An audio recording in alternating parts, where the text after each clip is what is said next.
L'été 1998, en Ardèche, dans le sud de la France, s'annonçait sous une chaleur sèche et une lumière presque hypnotique. Des chemins de terre rougeâtres serpentaient entre des falaises calcaires, des forêts denses et des grottes profondes où semblait respirer un air plus ancien que toute mémoire humaine. C'était un lieu prisé des aventuriers, mais aussi évité par les habitants plus âgés, qui préféraient la sécurité des sentiers et les récits sans fin. C'est dans ce contexte que 5 touristes ont disparu sans laisser de traces. Ils n'étaient pas inexpérimentés. Le groupe était composé de Camille Renaud, étudiante en biologie et chef officieuse du voyage. Julien Morel, photographe amateur passionné par les paysages vierges. Sophie Lambert, pragmatique et méthodique, toujours chargée de l'organisation. Marc Delon, guide d'escalade expérimenté. Et Éric Vasseur, le plus discret, mais doté d'un sens de l'orientation quasi instinctif. Le but du voyage était simple, explorer une zone moins connue de la forêt, hors des sentiers battus, documenter la biodiversité locale et recenser des formations géologiques peu étudiées. Rien d'illégal, juste de l'audace. Le matin de leur disparition, des témoins ont vu le groupe faire le plein dans une petite épicerie en bord de route. Ils ont acheté de l'eau, des provisions pour s'éclairer et des piles de rechange pour leur matériel. Camille bavardait avec enthousiasme, montrant une carte pliée, tandis que Marc examinait les prévisions météorologiques affichées derrière le comptoir. Rien ne semblait anormal. Quelques heures plus tard, ils entrèrent dans les bois et ils ne sont jamais repartis. Les recherches ont débuté 2 jours plus tard, lorsque le groupe n'est pas rentré à son hébergement. Les équipes de secours ont été rapidement mobilisées. La région a été divisée en secteurs, des hélicoptères ont survolé les zones difficiles d'accès et des chiens de recherche ont suivi des pistes qui disparaissaient dans la végétation. Pas de corps, pas de cris, pas d'indices concrets. On n'a trouvé qu'un feu de camp partiellement éteint et déjà froid, avec des restes de nourriture encore intacts, comme si le groupe avait été interrompu en pleine pause. Autour d'eux, le sol ne portait aucune trace de combat, de fuite ou de mouvement brusque. C'était comme s'ils s'étaient tous levés en même temps et avaient fait marcher sans but précis. L'affaire a rapidement suscité un vif intérêt national. Les émissions de télévision ont exploré diverses théories, attaques animales, désorientation, activités criminelles, voire des hypothèses plus absurdes, encore impliquant des phénomènes inexplicables. Des experts ont analysé des cartes, des données météorologiques et le comportement humain en situation de stress. Aucune explication ne correspondait parfaitement. L'enquête officielle s'est éternisée pendant des mois, puis des années. Peu à peu, les ressources se sont raréfiées. L'affaire a été classée. Les dossiers ont été archivés, mais pas oubliés. Chaque été, les membres de la famille continuaient de revenir dans la région. De petits mémoriaux improvisés fleurissaient le long des sentiers avoisinants. Les guides locaux évitaient d'évoquer le drame, mais ils savaient précisément où se trouvait l'endroit vide. Un lieu où les boussoles étaient parfois défaillantes et où le silence semblait plus pesant qu'à l'ordinaire. 13 ans se sont écoulés. En 2011, un bûcheron nommé Alain Roche travaillait dans une zone isolée de cette même forêt. Il connaissait chaque sentier, chaque irrégularité du terrain, chaque bruit familier de cet environnement. C'était un homme habitué à l'imprévu. Des arbres qui tombent dans la mauvaise direction, des animaux qui surgissent sans prévenir, des changements brusques de météo. Mais rien ne l'avait préparé à ce qu'il allait découvrir cet après-midi-là. Alors qu'il traversait une zone où le terrain formait une sorte de dépression naturelle, Alain remarqua quelque chose d'inhabituel parmi les feuilles mortes. Au premier abord, elles ressemblaient à des pierres disposées de façon ordonnée. Mais en s'approchant, il se figea.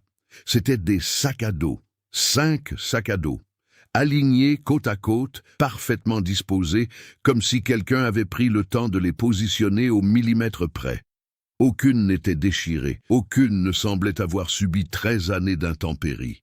Les couleurs étaient encore éclatantes, les fermetures éclairs étaient fermées. À l'intérieur, les effets personnels étaient intacts, appareils photo, vêtements, carnets et nourriture encore sous emballage scellé. C'était impossible. La zone où les sacs à dos ont été retrouvés ne figurait sur aucune des cartes de recherche de l'époque. C'était un endroit difficile d'accès, entouré de formations rocheuses et d'une végétation dense, un lieu qui, selon Alain, n'avait tout simplement aucun sens. Mais le détail le plus troublant n'était pas la conservation des objets. C'était l'espace vide juste devant les sacs à dos, un espace propre, sans feuilles, sans branches, sans marques, comme si quelque chose en avait été enlevé, ou comme si personne n'y avait jamais mis les pieds. Alain recula instinctivement. Le silence environnant semblait étouffer jusqu'au bruit de sa respiration. À ce moment-là, un sentiment inexplicable l'envahit. La certitude que ce n'était pas un simple coup de chance. C'était un message. Et d'une certaine manière, il n'aurait pas dû être là pour la rencontrer. La nouvelle de la découverte se répandit rapidement, relançant une affaire que beaucoup croyaient classée. Les autorités locales bouclèrent la zone dès le soir même, et, en moins de 48 heures, enquêteurs, experts et même d'anciens participants aux recherches initiales étaient de retour dans la forêt ardéchoise. Parmi elles se trouvait Claire Dubois. Au moment de la disparition, Claire n'était qu'une jeune policière, fraîchement mutée, affectée à des tâches secondaires pendant les recherches. 13 ans plus tard, elle était devenue une enquêtrice chevronnée, réputée pour sa persévérance et son souci obsessionnel du détail, souvent négligé par les autres. L'affaire des 5 touristes ne l'avait jamais vraiment quittée. Il y avait quelque chose, une absence de logique, qui la troublait profondément. Arrivée à l'endroit indiqué par Alain Roche, Claire ne manifesta aucune surprise immédiate. Elle observa en silence, analysant chaque élément avant d'en tirer des conclusions. Les sacs à dos étaient exactement comme décrits, bien rangés, intacts, impensables. Elle s'accroupit devant l'une d'elles et reconnut le nom de Camille Renaud, encore visible sur une étiquette intérieure. Elle l'ouvrit lentement. L'intérieur était sec, propre, sans aucune trace de moisissure ni de décomposition. Un carnet s'y trouvait, ses pages encore fermes. En le feuilletant, elle découvrit des notes sur les plantes locales, des dates et des heures. Tout s'est brutalement arrêté le jour même de la disparition. Claire leva les yeux vers l'espace vide devant elle. Ils étaient là, dit-elle, presque pour elle-même. Alain, qui se tenait quelques mètres derrière, répondit avec hésitation. « Non, je connais ce coin. Ça n'existait pas avant. » Cette affirmation n'avait rien d'exagéré. La forêt ardéchoise, malgré son immensité, était bien connue des travailleurs locaux. Les chemins changeaient, des arbres tombaient, mais des formations naturelles comme cette dépression rocheuse n'apparaissaient pas de nulle part. Claire a demandé à l'équipe médico-légale de délimiter toute la zone. Aucune empreinte récente, aucun signe de fouille, aucun sentier d'accès évident. C'était comme si les sacs à dos avaient été déposés là, sans que personne ne soit arrivé sur les lieux. Parallèlement, d'anciens personnages de l'affaire recommençaient à apparaître. Jean Morel, le frère de Julien, arriva sur les lieux le lendemain. Il avait été l'un des plus actifs lors des recherches en 1988, refusant d'accepter la clôture prématurée de l'enquête. À la vue des sacs à dos, sa réaction ne fut pas le soulagement, mais le malaise. « Ce n'est pas la preuve qu'ils étaient là », a-t-il déclaré fermement. « C'est la preuve que quelqu'un veut nous le faire croire. » De son côté, Sophie Lambert avait laissé derrière elle une sœur cadette, Élise, qui, devenue adulte, avait tout suivi de loin. Elle avait grandi en entendant des versions fragmentaires de l'histoire, reconstituant mentalement les derniers jours de Sophie à partir de témoignages et d'archives. Pour elle, cette découverte était à la fois un espoir et une menace, la possibilité de comprendre enfin ou de confirmer quelque chose de pire. Claire a décidé de consulter à nouveau les fichiers originaux. Les rapports de 1998 ont révélé des incohérences qui avaient été ignorées à l'époque, de légères divergences dans le déroulement des événements, des récits contradictoires de bruits entendus dans la forêt, et surtout un témoignage qui n'a jamais été pris au sérieux, celui d'un habitant du coin qui affirmait avoir aperçu des lumières parmi les arbres la nuit de la disparition. À l'époque, on a considéré cela comme une confusion ou une exagération. Claire, elle, n'en était plus si sûre. Elle a également analysé les notes trouvées dans le carnet de Camille. On y trouvait des références à une zone précise marquée d'un symbole inhabituel entre un cercle et une spirale. Il ne s'agissait ni d'un balisage de sentier classique, ni d'une géolocalisation. C'était plus intentionnel. Ils cherchaient quelque chose, conclut Claire. Ou alors ils l'ont trouvé, répondit Alain d'une voix calme. Les relations entre les personnages commençaient à s'entremêler à nouveau.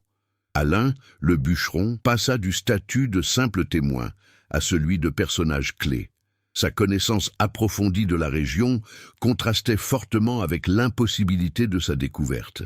Claire voyait en lui non seulement un informateur, mais aussi quelqu'un qui aurait pu mettre au jour des indices qu'elle avait ignorés pendant des années. Jean Morel incarnait la mémoire vivante de l'affaire, connaissant chaque détail, tant émotionnel qu'enquêteur. Sa méfiance constante contrastait avec les hypothèses plus rationnelles. Et Claire était le lien entre le passé et le présent. Déterminé, méthodique, mais désormais confronté à quelque chose qui défiait sa propre logique. Les jours suivants, la zone fut analysée centimètre par centimètre. L'équipement révéla des variations inhabituelles dans le sol. Non pas des signes d'intervention humaine récente, mais quelque chose de plus difficile à identifier. De légères modifications de la composition minérale, comme si le terrain avait été exposé à des conditions extrêmes pendant une très courte période. Un autre détail a attiré notre attention. Les boussoles que portaient certains membres de l'équipe ont commencé à présenter des dysfonctionnements intermittents à l'approche de l'espace vide. Ce n'était pas cohérent, ce n'était pas prévisible, mais c'était réel. Claire entreprit de dessiner une nouvelle carte de la région, intégrant non seulement des données géographiques, mais aussi des témoignages ignorés, des schémas étranges et des phénomènes anormaux. La forêt cessa d'être un simple décor et devint un élément actif du récit. Par ailleurs, une question restait sans réponse. Si ces sacs à dos étaient là depuis 13 ans, pourquoi personne ne les avait-il trouvés avant? Et surtout, pourquoi sont-ils apparus maintenant? Claire n'a pas perdu de temps. Le lendemain matin, il a organisé un nouveau raid à l'endroit où les sacs à dos avaient été trouvés. Cette fois, avec du matériel plus sophistiqué, des drones, des capteurs de champs magnétiques et une équipe réduite, soigneusement sélectionnée pour éviter les distractions, les bruits parasites et les interprétations hâtives. L'objectif était clair, comprendre ce qu'était réellement ce lieu. Mais contrairement aux perquisitions de 1998, cette fois-ci, l'atmosphère était différente.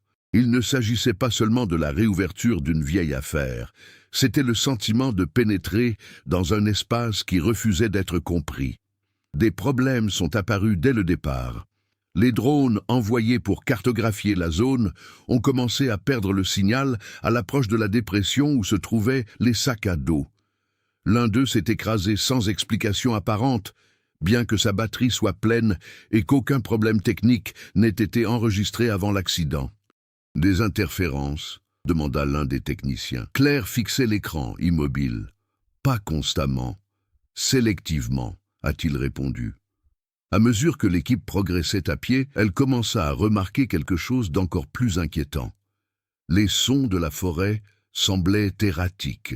À certains endroits, le chant des oiseaux disparaissait tout simplement. À d'autres, le vent semblait changer de direction sans raison apparente.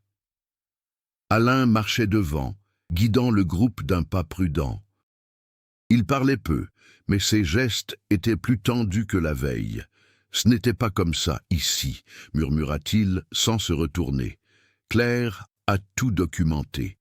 À leur retour au point de collecte des sacs à dos, quelque chose avait changé, non pas dans les sacs à dos, qui sont restés intacts et parfaitement alignés, mais dans l'espace vide, devant eux, il y avait maintenant des marques sur le sol. Ce n'étaient pas des empreintes ordinaires. C'étaient de légères dépressions irrégulières, comme si quelque chose avait effleuré le sol sans y poser le pied. Elles formaient un motif qui s'éloignait des sacs à dos et se prolongeait vers la partie la plus dense de la forêt.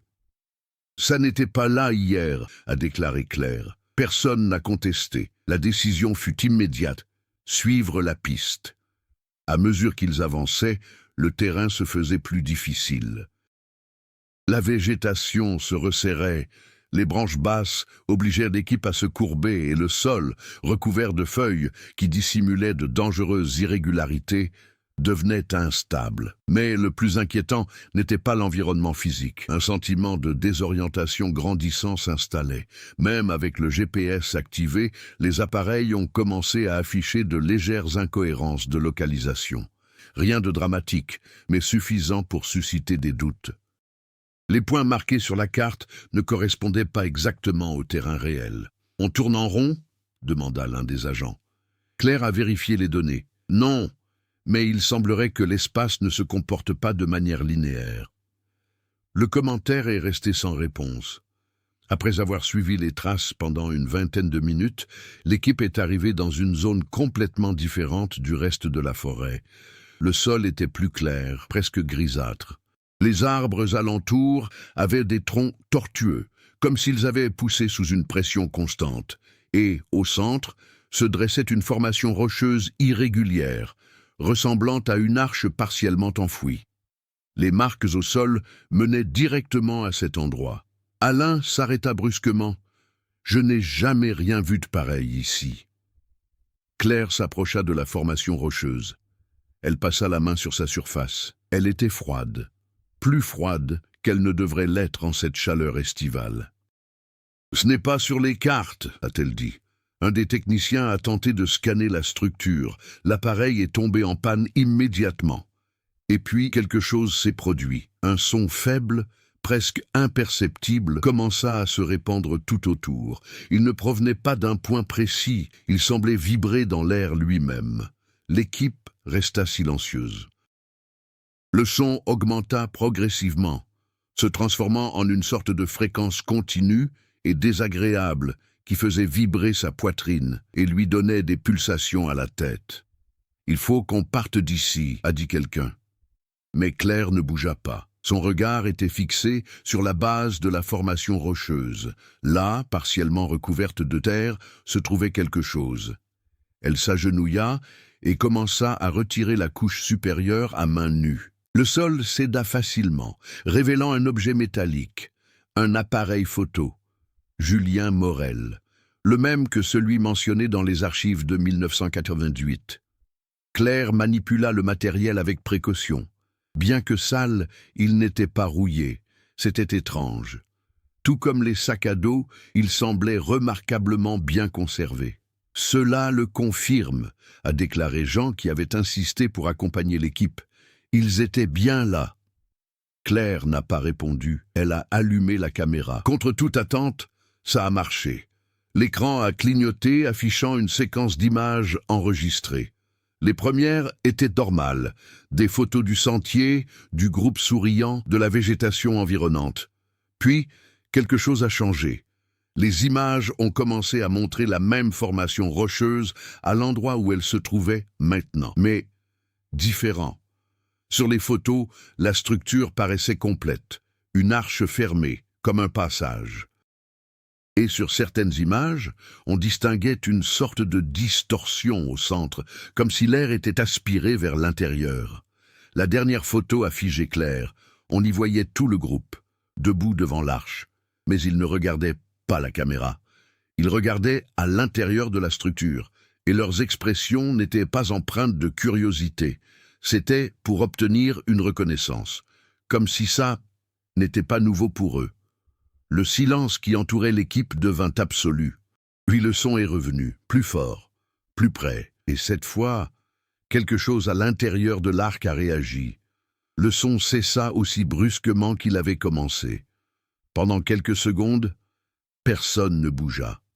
L'appareil photo, toujours dans les mains de Claire, semblait plus lourd qu'il n'aurait dû l'être, comme s'il portait quelque chose au-delà des images qu'il capturait.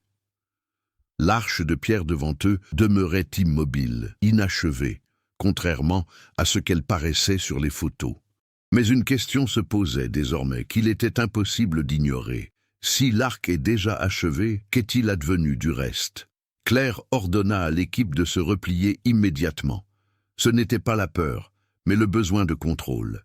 Il ne s'agissait plus d'une enquête de routine, et persister sans comprendre le contexte pourrait s'avérer fatal.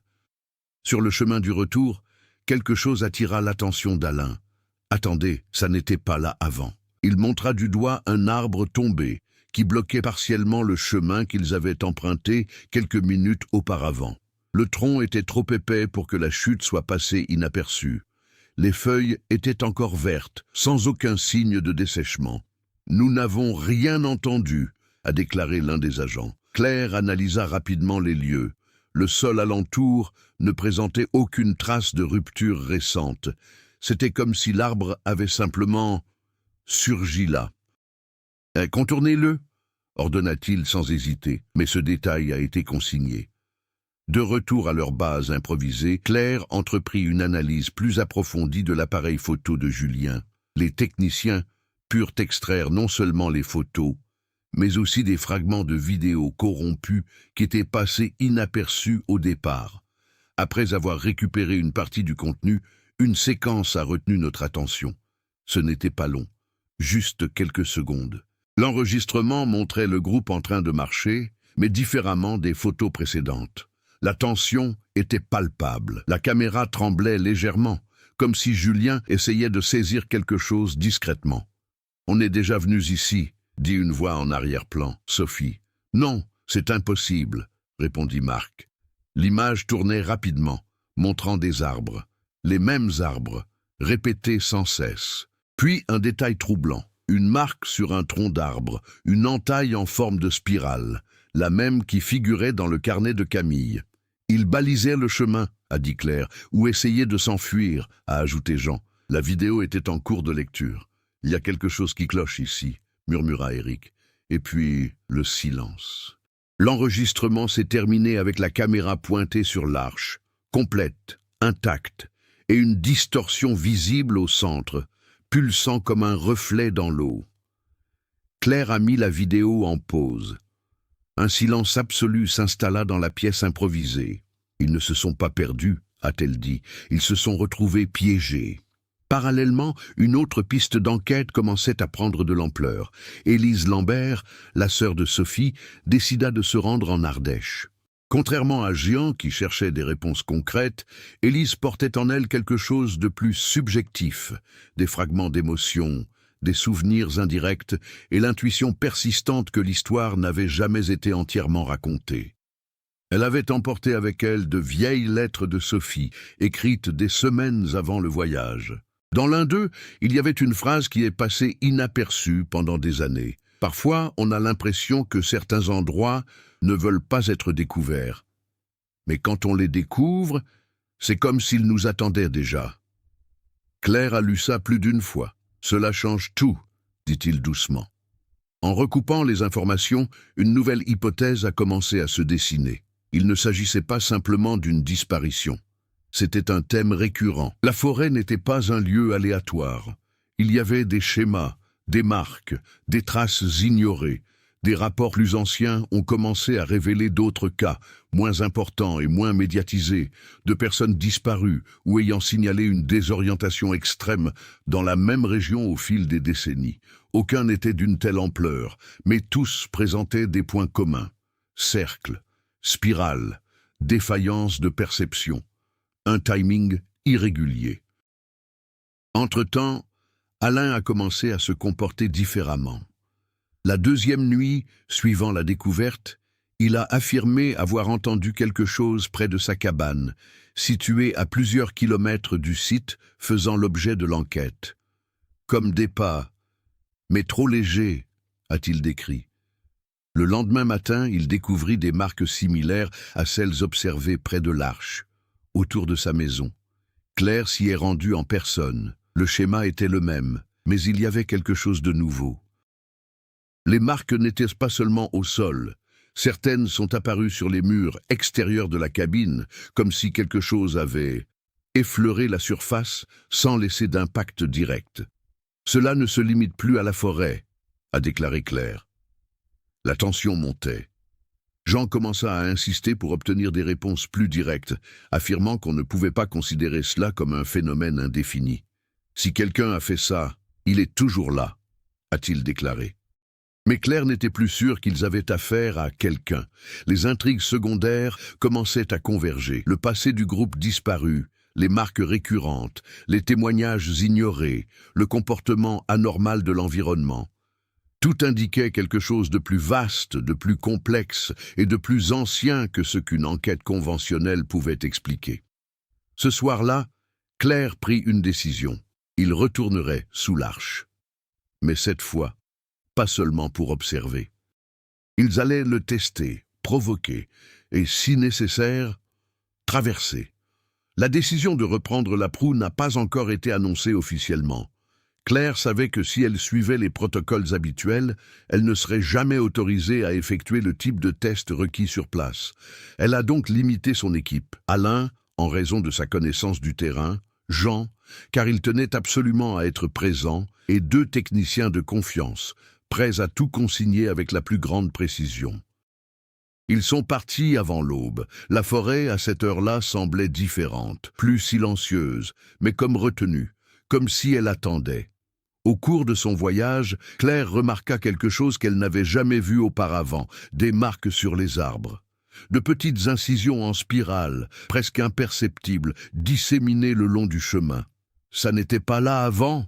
a déclaré l'un des techniciens. « Ça a toujours été le cas », répondit doucement Alain. « On ne l'avait simplement pas vu. » Ces mots résonnaient sans cesse dans l'esprit de Claire. Lorsqu'ils sont arrivés dans la zone dévastée, les sacs à dos étaient toujours au même endroit, intacts, immuables. Mais l'espace vide devant eux n'était plus vide. L'arc, c'était désormais terminé. Pas une seule pièce ne manque. Aucune fissure n'est visible. La structure formait un cercle parfait de pierres sombres, orné de symboles subtils, gravés à sa surface, des symboles qui n'étaient pas présents auparavant. Jean recula d'un pas. « Ce n'est pas possible. » Claire ne répondit pas. Son regard était fixé au centre de l'arche. La distorsion était de retour, mais pas comme sur les photos. L'effet était désormais plus intense. L'air à l'intérieur du cercle semblait se replier sur lui-même, créant un effet semblable à celui d'une lentille liquide. L'espace derrière l'arc était invisible, remplacé par une profondeur impossible à mesurer. L'équipement a immédiatement commencé à mal fonctionner. Les boussoles tournent de façon incontrôlable. Les caméras s'éteignent toutes seules, capteurs indiquant des relevés contradictoires. « Il réagit à notre présence », a déclaré Claire. « Ou alors, il réagissait toujours », répondit Jean. Elle s'approcha lentement. Chaque pas semblait plus lourd, comme si l'air lui-même offrait une résistance. Le bruit ambiant revint, cette basse fréquence, vibrant dans la poitrine, rendant même la respiration normale difficile. Claire fit alors quelque chose d'inattendu. Elle tendit la main, et il franchit l'arche. Pendant un instant, une seule seconde, tout s'est arrêté. Le son s'est arrêté. L'air devint immobile, et puis, elle a retiré sa main. Il recula en titubant, les yeux écarquillés, la respiration irrégulière. « Qu'as-tu vu ?» demanda aussitôt Jean. Claire n'a pas répondu immédiatement. Il lui fallut quelques secondes pour reprendre son souffle. « Ce n'est pas un lieu, finit-il par dire. C'est le même endroit. » Le silence retomba. « Que voulez-vous dire ?» insista-t-il. Elle regarda de nouveau l'arche, essayant de trouver ses mots. « J'ai vu la forêt, mais elle était différente. Les arbres semblaient déplacés, comme s'ils n'étaient pas à leur place. Et le son, il y avait un écho, mais il n'y avait pas d'espace pour un écho. » Alain se rapprocha un peu, visiblement mal à l'aise, comme un reflet. Claire secoua la tête. « Non, un retard. » Le mot tomba comme un poids. L'entraîneur, qui tentait encore de récupérer une partie du matériel, attira l'attention du groupe. « Nous avons réussi à allumer une des caméras extérieures, a-t-il déclaré. Elle enregistre. » Claire a pris une décision rapide. Testons quelque chose de contrôlé. Elle ramassa un des sacs à dos, celui de Marc, et le posa par terre à quelques centimètres de l'arche. Il a attaché une corde solide à la poignée.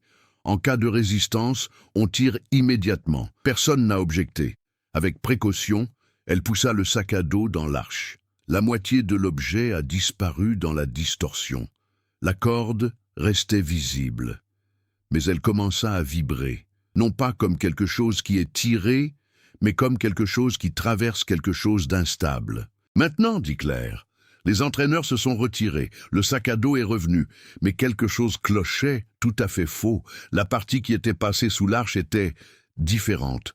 Le tissu paraissait vieux, usé, comme s'il avait été exposé aux intempéries pendant des années.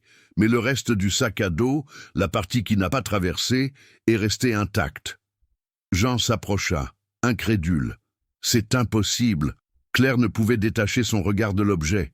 « Non, ça explique tout. » Elle se tourna vers le groupe. Ils n'ont pas disparu. Le silence s'épaissit. Ils ont franchi la frontière. Les mots résonnèrent dans l'espace. Mais avant que quiconque puisse réagir, quelque chose se produisit à l'intérieur de l'arche. Sens unique, subtil, quasiment imperceptible. Mais c'est réel. Une silhouette émergea de la distorsion, immobile de l'autre côté. J'observe. Et pendant un bref instant, elle a déménagé, comme s'il avait reconnu qui était là. Alain recula immédiatement. Ceci ne faisait pas partie du plan. Claire n'a pas bougé. Ses yeux étaient fixés sur la silhouette. Et puis, dans un geste lent, la personne de l'autre côté leva le bras. Et elle a touché le bord de l'arc, au même endroit où Claire avait touché le sol quelques minutes auparavant. Le son revint, plus fort, plus intense, presque assourdissant. Et, pour la première fois depuis le début de tout cela, quelque chose a tenté de repasser. Alain fut le premier à agir. Il tira Claire en arrière avec force, au moment précis où la surface de l'arche ondulait violemment. Le son qui vibrait auparavant dans l'air semblait maintenant déchirer l'espace environnant, comme du métal que l'on tord lentement. La silhouette de l'autre côté repoussait les limites, et la limite a cédé. Pendant un instant incommensurable, quelque chose passa. Pas complètement, pas de façon solide, mais ça suffit. Une forme déformée apparut à quelques centimètres de l'arche, telle une réflexion décalée cherchant à se fixer à la réalité. L'image tremblait, vacillait, comme incapable de se stabiliser dans cet espace. Puis, il a disparu. Le son s'est arrêté, le silence retomba. Personne n'a parlé. Claire se leva lentement, encore sous le choc de ce qu'elle avait vu. Son regard se porta immédiatement sur la caméra que les techniciens étaient parvenus à maintenir en marche. « L'avez-vous enregistré ?» demanda-t-il. L'entraîneur hocha la tête mais hésita. « Cela a été enregistré, mais pas comme nous l'avons vu. » Ils l'ont examiné rapidement. Sur l'écran, l'arc apparaissait, statique, sans distorsion, pas de silhouette, aucun mouvement. La seule chose qui sortait de l'ordinaire était leur propre réaction. La retraite abrupte, le désespoir soudain, la tension évidente. « Il n'y a rien là », dit Jean doucement. Claire a récupéré l'appareil et l'a analysé image par image. Rien. « Ce n'est donc pas seulement l'espace qui est affecté, » murmura-t-il. « C'est la perception. » La conclusion était claire, ce qu'il voyait ne pouvait pas être enregistré de la même manière. Ou pire, cela n'a pas pu être prouvé. Entre-temps, le sac à dos utilisé pour le test a commencé à présenter des changements plus visibles. La partie vieillie a continué à se détériorer, comme si le temps rattrapait enfin ce qui aurait dû se produire il y a des années. La fermeture éclair a rouillé en quelques minutes. Le tissu a commencé à se déchirer au toucher. « C'est comme si ça compensait », a dit l'un des techniciens. « Comme si le temps corrigeait quelque chose. » Claire ne répondit pas. Elle était concentrée sur autre chose. La silhouette, le mouvement, le geste. Cela ne semblait pas aléatoire. Cela semblait intentionnel. « Cet animal n'a pas tenté de traverser par accident », a-t-elle déclaré. « Il a réagi à notre présence. » Jean croisa les bras, tendus. « Pensez-vous que c'est quelqu'un ?» Claire a mis un certain temps à répondre. « Je crois que c'est tout ce qui reste de quelqu'un. Le groupe s'est retiré peu après de la zone de l'Arche. Il n'était plus possible d'y rester sans préparation adéquate, ni sans prendre des risques dépassant le cadre d'un protocole acceptable. Mais quitter la forêt n'apporta aucun soulagement. Cela a eu des conséquences. Cette même nuit, les premiers effets commencèrent à apparaître. L'un des techniciens a déclaré avoir perdu la notion du temps. Il jurait n'être réveillé que depuis quelques minutes, mais l'horloge affichait près de 2 heures. Un autre a affirmé avoir de nouveau entendu le bruit, même de loin. Mais le cas le plus grave était celui d'Alain. Il s'est réveillé au milieu de la nuit, hors de son lit. J'étais à l'extérieur de la cabine, pieds nus. Vous vous teniez exactement à l'endroit où les marques étaient apparues la veille, sans se souvenir comment il y était arrivé. Claire a été immédiatement appelée. À son arrivée, il trouva Alain silencieux, le regard fixé au sol. « J'en ai rêvé », a-t-il dit, avant même que quiconque puisse poser une question. Avec l'arc, il a nié lentement. « Non, pas avec l'autre camp. » Claire s'approcha. « Qu'avez-vous vu » Alain hésita. Sa respiration était irrégulière. La forêt, mais vide, aucun bruit, pas de vent. Et il y avait des choses qui marchaient. Personne.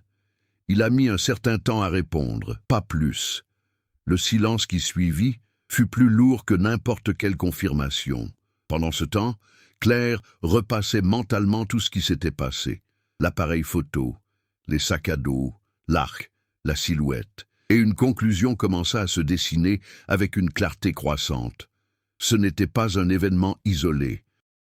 C'était un processus, quelque chose qui se produisait par cycle, et d'une manière ou d'une autre. Ils avaient activé le suivant.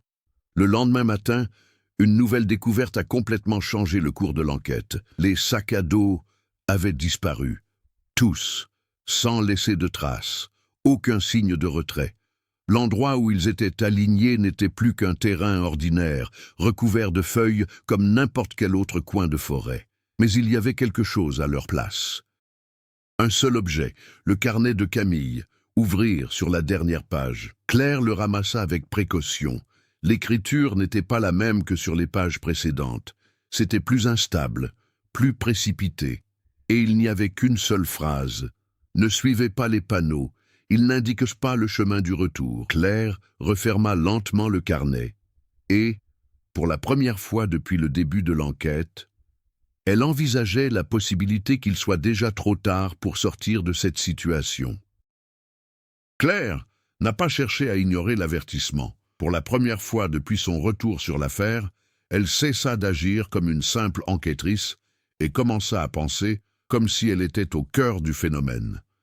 Il ne suffisait plus d'observer, d'enregistrer ou de tester. Il fallait comprendre les règles, ou du moins s'en approcher le plus possible. Et surtout, arrêter de réagir et commencer à anticiper. Elle réunit le reste de l'équipe le matin même. L'atmosphère était différente. Il n'y avait plus de place pour un scepticisme confortable ni pour les explications partielles. Chacun en avait vu assez pour savoir qu'il était confronté à quelque chose qui dépassait la logique conventionnelle. Claire ouvrit de nouveau le carnet de Camille, analysant désormais non seulement son contenu, mais aussi sa structure. Ces marques n'étaient pas seulement des indications, a-t-il déclaré. C'étaient des tentatives de correction. Jean fronça les sourcils. Correction de quoi? Claire a désigné le symbole en spirale. Répété. Elle étala les documents sur la table improvisée. Photos, vieilles cartes, notes récentes. Ils comprirent qu'ils étaient pris au piège d'un cycle. Marcher, revenir au point de départ, tenter d'en sortir, en vain. Alors, ils commencèrent à baliser le chemin, non pas pour retrouver leur route, mais pour repérer les changements de sentier. Un silence s'installa immédiatement. « Si ces marques ne sont pas des indications, poursuivit-elle, mais des avertissements. » Alain, encore sous le choc de la nuit précédente, leva les yeux. « Genre, n'allez pas par là ?» Claire acquiesça. « Ou, c'est déjà arrivé. » Le changement de perspective était évident. Jusque-là, tout le monde avait suivi les marques comme des indices, comme des indications. Maintenant, il pourrait être exactement l'inverse. Claire a pris une décision stratégique. Désormais, Plus personne ne suivra rien dans la forêt, aucun schéma, aucun sentier balisé, aucun repère visuel récurrent.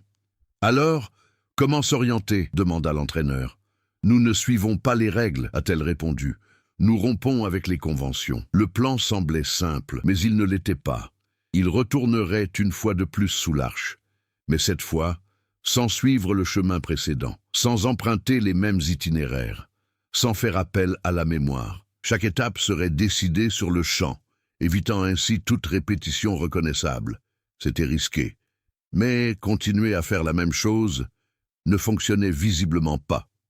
Au cours des préparatifs, Claire a également modifié autre chose. Elle a demandé à chacun de laisser sur place ses effets personnels non essentiels. Moins on se connecte à des références externes, mieux c'est, expliqua-t-il. Jean n'a pas aimé ça. Vous agissez comme si on nous traînait de force. Claire le regarda droit dans les yeux. Parce que nous le sommes. Cette réponse mit fin à toute discussion. La seconde incursion a débuté en début d'après-midi. Contrairement aux précédentes, aucune carte n'était suivie. Claire menait la danse, mais pas au sens traditionnel du terme. Chaque décision était presque intuitive. Éviter un arbre précis, changer de direction sans raison apparente, ignorer des chemins qui semblaient trop naturels.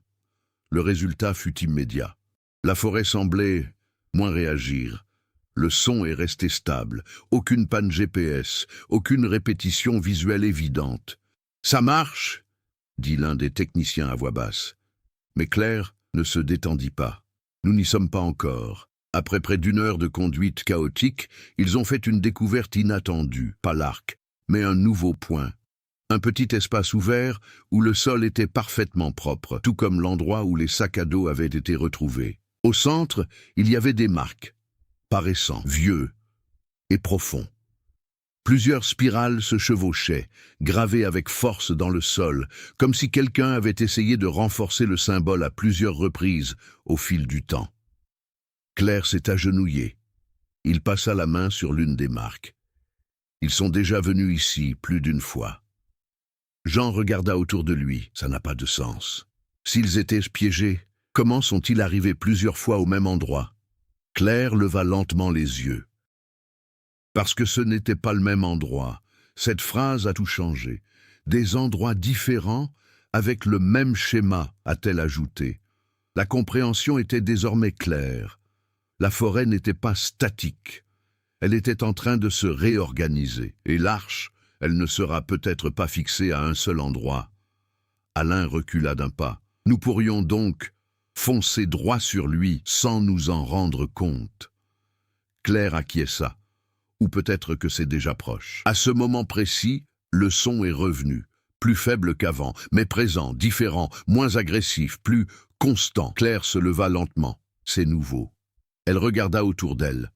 Aucune distorsion visible, aucun dysfonctionnement du matériel. Mais le son persistait. « Ce n'est pas le nœud, dit-elle. C'est autre chose. » Jean contracta son corps. Une autre entrée, Claire n'a pas répondu immédiatement. Son regard était fixé sur quelque chose parmi les arbres. Non, elle fit un pas en avant. C'est une issue. Le groupe se tourna dans la même direction, et alors ils virent, parmi les troncs d'arbres, partiellement cachés par la végétation, l'arc, mais différent, mineur, instable, comme si c'était incomplet, ou pire, ça se forme. Claire ressentit quelque chose qu'elle n'avait jamais ressenti auparavant. Pas la peur, mais la clarté. Ils ne se contentaient pas d'étudier le phénomène. Ils étaient présents lorsque cela s'est produit. Et pour la première fois, ils avaient la possibilité non seulement de comprendre, mais intervenir. L'arche inachevée pulsait de façon irrégulière, comme une structure cherchant encore à se stabiliser. Contrairement à la première, elle ne présentait ni symétrie parfaite, ni surface solide continue. Des parties de la formation apparaissaient et disparaissaient à intervalles brefs, comme si l'espace se construisait ou se corrigeait. Claire leva la main, signalant à quiconque de ne pas avancer. Personne n'y est encore parvenu.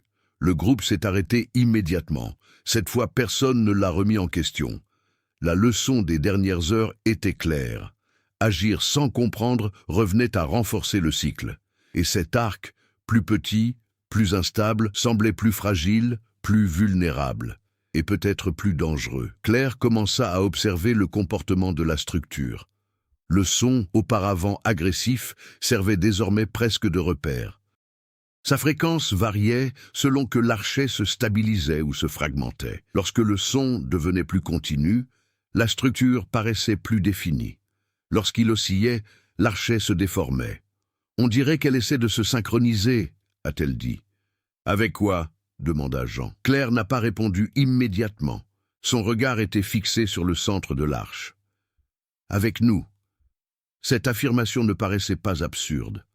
Après tout, c'était logique. La première arche a réagi à leur présence. La seconde semblait en dépendre. Alain observa en silence, visiblement mal à l'aise. « Et si nous contribuions à ce que cela se produise ?» Claire se tourna vers lui. « Nous avons déjà apporté notre aide. » Le poids de cette phrase pesait sur le groupe. Ils avaient activé quelque chose. Il leur fallait maintenant décider comment gérer la situation. Claire a changé d'approche. Si cet arc n'est pas encore achevé, alors il est instable. Et s'il est instable, peut-être pouvons-nous intervenir avant qu'il ne se referme. « Interférer de quelle manière ?» demanda l'entraîneur. Claire baissa les yeux. Pour les marques, pour les spirales, inverser le schéma. Elle commença à dessiner sur le sol avec une branche, mais au lieu d'une spirale continue, elle formait le contraire, une spirale brisée, interrompue en plusieurs points. Ils l'ont signalé pour repérer les répétitions, a-t-il expliqué. Mais ils n'ont jamais essayé d'interrompre. Jean s'approcha. « Pensez-vous que cela pourrait briser le cycle ?» Claire n'en était pas sûre, mais il y avait mieux, une nouvelle logique. Si ce schéma maintient le phénomène, le rompre peut le déstabiliser. Sans attendre de confirmation, elle a commencé à reproduire le motif autour de l'arche. Les autres ont suivi. Rapidement, le sol autour de la structure se couvrit de spirales incomplètes, de lignes brisées, de formes qui semblaient se fausses, délibérément fausses. L'effet fut quasi immédiat. Le son a changé. Il n'a pas augmenté, il n'a pas diminué, mais elle a perdu en cohérence. L'arc a réagi. Certaines parties de la structure ont commencé à céder plus fréquemment. La déformation au centre oscillait, s'ouvrant et se fermant à intervalles irréguliers. « Ça marche !» a déclaré l'un des techniciens, surpris. Claire est restée concentrée. Pas encore. Elle fit quelques pas de plus. L'air autour de l'arche était plus léger qu'auparavant. Moins dense, moins résistant. Mais il y avait quelque chose de nouveau. Au sein du mouvement de distorsion, il ne s'agit pas d'une silhouette isolée. Plusieurs, fragmentés, mal alignés, comme des reflets qui se superposent. Claire sentit son cœur s'emballer. Ils sont là. Jean se rapprocha d'elle. « Es-tu sûre ?» Elle n'a pas répondu par des mots. Il a simplement pointé du doigt. Pendant un bref instant, l'une des formes s'est stabilisée, suffisant pour reconnaître Camille, ou ce qu'il en restait. L'image était déformée, retardée, comme si elle était diffusée de manière désynchronisée par rapport au temps réel. Elle bougeait, mais pas complètement, comme quelqu'un pris au piège entre deux instants.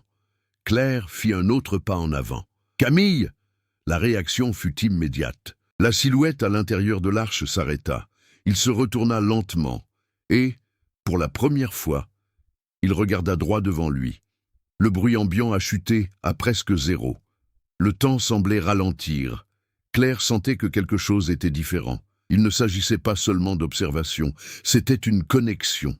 « Elle peut te voir », dit Jean, presque en chuchotant. Claire le savait. Et je savais autre chose aussi. Si ce lien existait, il pourrait être utilisé. « Nous n'allons pas les retirer », a déclaré Claire fermement. « Nous allons les remettre en service. » Alain recula d'un pas. « Cela ne me semble pas sûr. »« Non », répondit-elle. « Mais c'est la seule chance. » Elle regarda l'arc, désormais instable, vacillant, luttant pour se maintenir. Quand ça fermera, ce sera fini. Le groupe a compris. La fenêtre était ouverte, et ça se rapprochait. Claire ramassa le reste de la corde de l'essai précédent. Il l'a attachée fermement à son propre bras. Jean fit immédiatement de même. « Si tu y vas, j'irai avec toi. » Elle n'a pas protesté. Il n'y avait pas le temps. Les techniciens tenaient la corde. Alain aussi. Tout le monde était connecté. Nous participons tous à la même décision. Claire prit une profonde inspiration. Il regarda une dernière fois la silhouette à l'intérieur de l'arche. Et puis, il s'avança. Le moment où Claire franchit l'arche ne fut plus le même. Cette fois, il ne s'agissait pas seulement de distorsion. Il y a eu une rupture. Le son disparut complètement, remplacé par un vide absolu, un silence si profond qu'il semblait oppresser l'intérieur. La lumière changea. Elle ne s'assombrit pas, mais perdit en netteté, comme si tout autour était légèrement flou. Et puis, l'impact. Claire tomba à genoux. Le sol était toujours là, mais il n'était plus le même. La forêt existait, mais elle a été déplacée. Les arbres étaient courbés à des angles impossibles, comme s'ils avaient poussé selon des règles différentes. Le ciel était invisible, une simple couche de lumière diffuse sans origine apparente. L'air semblait dense, difficile à respirer, comme si chaque mouvement exigeait un effort surhumain. Derrière elle, la corde était toujours attachée, mais étirée d'une manière étrange. Il ne semblait pas traverser le même espace. Jean apparut peu après, attiré par sa propre décision de ne pas lâcher prise. Il est tombé, lui aussi, en essayant de retrouver son équilibre. « Ceci n'est pas réel », murmura-t-il. Claire se leva. « C'est trop réel. » Devant eux, les silhouettes commencèrent à se dessiner plus nettement. Camille, Julien, Sophie, Marc, Éric. Mais pas comme avant. Ils étaient là, et ils n'y étaient pas. Leurs mouvements étaient légèrement décalés, leurs gestes répétitifs et incomplets, tels des enregistrements corrompus, tentant de se stabiliser. Leurs visages trahissaient des fragments de conscience, des instants de perception fugaces et fugaces. Claire s'avança. « Oh, bon Camille !» La silhouette a réagi. Cette fois, sans délai, il se retourna. Son regard se fixa directement sur Claire, et, pour la première fois, il y a eu une reconnaissance totale. « Tu es revenu », dit Camille. Cette voix ne surgissait pas de nulle part. Cela venait de l'intérieur de la tête de Claire. Jean recula légèrement, tendu. « Vous avez entendu ça ?»« Oui. » Claire s'est déplacée plus loin. « Nous sommes là pour vous sortir de là. » Camille regarda autour d'elle. Pour les autres, vers l'espace déformé. Ce n'est plus possible. La réponse fut immédiate. « Oui !» insista Claire. « L'arche est instable. Nous avons ouvert une fenêtre. » Camille s'approcha lentement. Chaque étape semblait exiger un effort. Ce n'est pas une fenêtre, c'est un filtre. Claire fronça les sourcils. Qu'est-ce que cela signifie? Camille leva la main et désigna Jean. Mais pas pour son corps, à quelque chose derrière lui. Claire se retourna et il vit. Une autre version de Jean. Arrêt. Répétez le même mouvement de chute au sol, pris au piège dans une boucle. Nous ne sommes pas arrivés au bout, a déclaré Camille. Nous sommes arrivés par étapes. Cette révélation fut un choc. Alors vous... Ils se sont retrouvés coincés entre les couches, a-t-elle ajouté. Les autres silhouettes commencèrent à se stabiliser autour d'elle. Julien fixait sa propre main, comme s'il essayait de se rappeler comment la bouger. Sophie gardait les yeux fermés, respirant difficilement. Marc semblait plus distant, presque en train de disparaître. Éric n'était plus là. « Où est Éric ?» demanda Claire. Camille hésita. Il est allé plus loin. Le silence était pesant. Claire resserra la corde autour de son bras. « Nous n'allons pas vous laisser ici. » Camille esquissa un léger sourire, fatigué mais sincère. « Tu pars déjà. » La structure environnante a commencé à se détériorer. L'espace trembla. La lumière vacilla. L'arche, de l'autre côté, se refermait. Jean se retourna. « Nous devons partir, maintenant. » Claire n'a pas bougé. Ses yeux étaient fixés sur Camille. « Je peux te tirer. » Camille a nié. « Vous n'allez retirer qu'une seule pièce. » Le son a commencé à revenir, faible, mais en pleine croissance. L'environnement alentour commença à se désagréger en petites distorsions, comme des fragments de réalité réarrangés de force. Claire a pris une décision. « Alors viens avec moi. » Elle s'avança et attrapa le bras de Camille. Un instant, Ça a marché. Sa forme s'est stabilisée. La vision s'est éclaircie. Le châssis le plus solide. Jean s'en rendit compte. Ça marche. Mais ensuite, l'autre version de Camille, déplacée, retardée, est apparue en parallèle, mal alignée, instable. Et il a commencé à tirer dans la direction opposée. Le corps de Camille tremblait violemment. « Arrêtez !» cria-t-elle d'une vraie voix. Claire n'a pas lâché prise. « Je ne te quitterai pas. » L'espace environnant s'est partiellement effondré. Le son s'est transformé en un bruit assourdissant. La corde commença à tirer. De l'autre côté, les techniciens tentèrent de les ramener tous les deux, mais il y a eu de la résistance. Pas à cause de l'environnement, des autres versions, fragments, échos. Tout le monde tire. Jean serra Claire fort contre lui. Si on ne lâche pas prise, personne ne s'en sortira. Claire regarda Camille. Il a vu le désespoir. Il a vu la fatigue. Vous voyez, l'acceptation. Camille posa sa main sur celle de Claire. « Vous en avez déjà fait plus que vous n'auriez dû. » La phrase était calme, lourde, finale. Claire hésita pendant une seconde.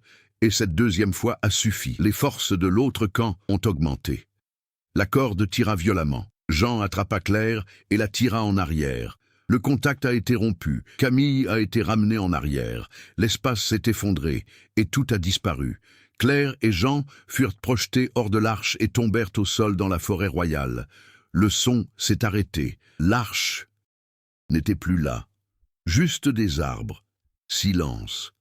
Et c'est un sentiment qu'il est impossible d'ignorer. Il n'avait pas perdu, mais aussi, il n'avait pas gagné. Le retour à la réalité n'a apporté aucun soulagement. Cela a apporté du poids. Claire resta allongée quelques secondes, le regard perdu dans le ciel filtré par les arbres. Un ciel ordinaire, stable, trop silencieux. Sa respiration était encore irrégulière, non pas à cause d'un effort physique, mais à cause du sentiment d'avoir laissé quelque chose d'inachevé, dans un lieu où inachevé signifiait perdu. Jean se leva le premier. Il regarda autour de lui, comme s'il s'attendait à voir l'arc réapparaître à tout moment. Mais il n'y avait rien, sans marque, aucune distorsion, aucun signe de sa présence passée. Les techniciens se sont approchés rapidement, ont lâché la corde, visiblement secoués. « Tu as disparu pendant près de 3 minutes, a dit l'un d'eux. Claire s'assit lentement. Ce n'était pas 3 minutes. Personne ne l'a remis en question. Alain arriva peu après, encore essoufflé, fixant l'endroit où tout s'était passé. « C'est fini ?» demanda-t-il. Claire a mis un certain temps à répondre. Ses yeux restaient fixés sur le vide. Non. La réponse était simple. Et c'est définitif. Les jours suivants, l'enquête prit une tournure complètement différente. Il n'était plus possible de traiter l'affaire comme une disparition classique. Aucun crime n'avait été identifié. Aucune explication scientifique concluante n'avait été trouvée et aucune preuve matérielle ne pouvait résister à une analyse prolongée. Le peu qu'il possédait était en train de disparaître. L'enregistrement de la caméra, déjà limité, a commencé à dysfonctionner.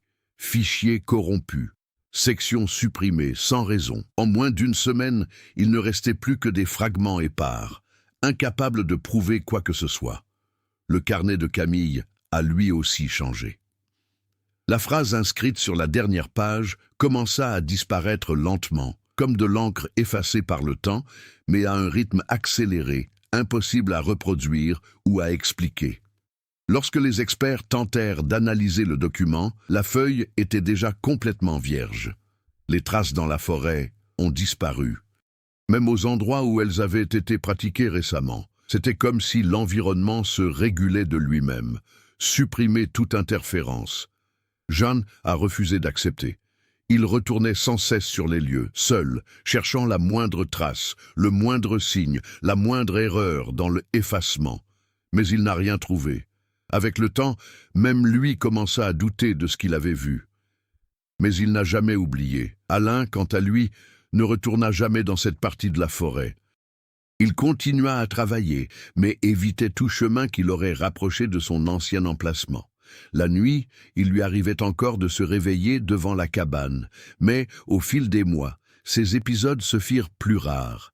Ils n'ont jamais complètement disparu. Claire était la seule à avoir changé de manière irréversible. Elle poursuivit l'enquête pendant plusieurs semaines, rédigeant des rapports dont elle savait qu'ils ne seraient jamais officiellement acceptés. Tout ce qu'il écrivait semblait incomplet, insuffisant, incapable de rendre compte de la réalité. Finalement, l'affaire a été classée sans suite, cette fois-ci avec encore moins de réponses. Mais Claire n'a pas retenu cette information. Elle a commencé à étudier les modèles, autres cas, autres régions. D'anciens rapports font état de phénomènes similaires, disparitions inexpliquées, zones de distorsion perceptuelle, enregistrement temporel incohérent.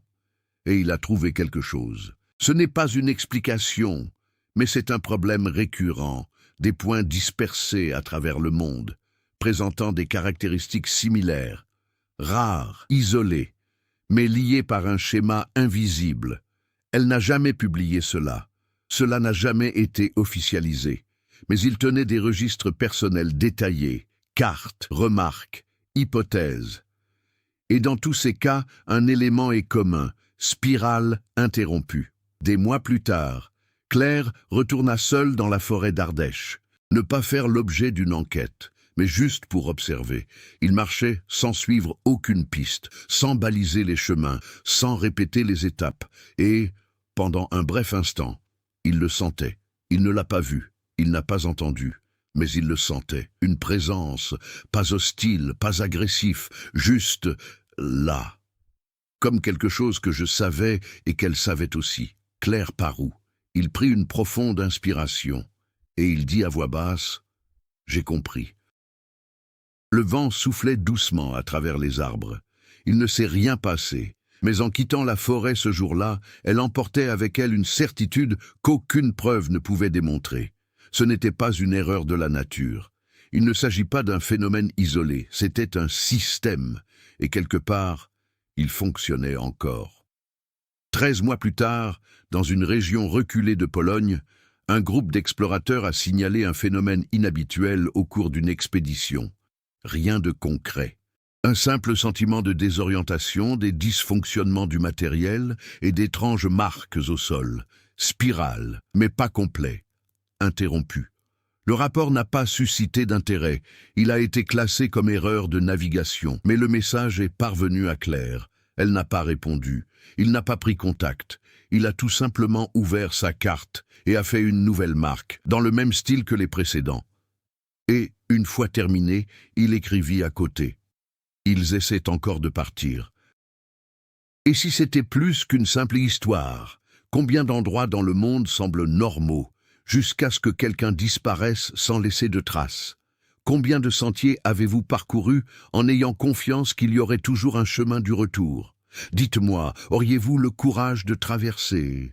Si cette histoire vous a captivé jusqu'ici, laissez un commentaire ci-dessous pour nous dire ce que vous pensez être réellement arrivé au groupe.